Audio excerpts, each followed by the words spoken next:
Hello friends, ഞാനിന്ന് മൂകാംബി ദർശനം കഴിഞ്ഞിട്ട് അന്നദാന കൗണ്ടറിലോട്ട് പോവുകയാണ്. അപ്പോൾ അന്നദാന കൗണ്ടറിൽ ഒരു 600 പേർക്ക് ഉള്ള കപ്പാസിറ്റി ഉണ്ട്. എ സി ആണ്, ചൂടനുസരിച്ച് അവർ കാസറ്റ് AC ഓൺ ചെയ്യുന്നതാണ്.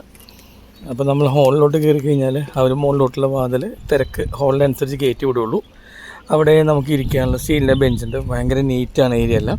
കൂടാണ്ട് ഫാനുകളുണ്ട്. കൂടാണ്ട് ജെൻസിനും ലേഡീസിനും ഡിസേബിൾ ആൾക്കാരുള്ള ബാത്റൂം ഫെസിലിറ്റി ഉണ്ട് ഈ ഹാളിൽ തന്നെ. നമ്മൾ കയറി ചെന്ന് കഴിയുമ്പോൾ അവിടെ നമ്മൾക്ക് തന്നെ പാത്രം കൊടുക്കണം. ചോറ് വിളമ്പിത്തരും. ഇന്നിപ്പോൾ മറ്റേ മൈസൂർ ഒക്കെ ഉണ്ടായിരുന്നു. അത് ഓരോ ദിവസം വ്യത്യാസം ഉണ്ടാവും. പിന്നെ പായസവും ഉണ്ട്, രസമുണ്ട്, മോരുണ്ട്. ചോറ് കാണുമ്പോൾ ആകെ 2 കറിയെന്ന് തോന്നിയെങ്കിലും ഭയങ്കര ടേസ്റ്റിയാണ്. പെട്ടെന്ന് തീർന്നു കഴിഞ്ഞാൽ നമ്മൾ വെള്ളം എടുക്കുന്ന സ്ഥലത്ത് തന്നെ ഗ്ലാസ് ഇടാം. താഴെ കയറുമ്പോൾ കോണിയിൽ ചോറ് കളഞ്ഞിട്ട് പാത്രം ഇടുക. അവിടെ തന്നെ 100 പേർക്ക് കഴുകാനുള്ള സൗകര്യമുണ്ട്. അവിടെ കഴുകാം. ഒരു ദിവസം ഒന്ന് അനുഭവിച്ച് നോക്ക്. Okay, by.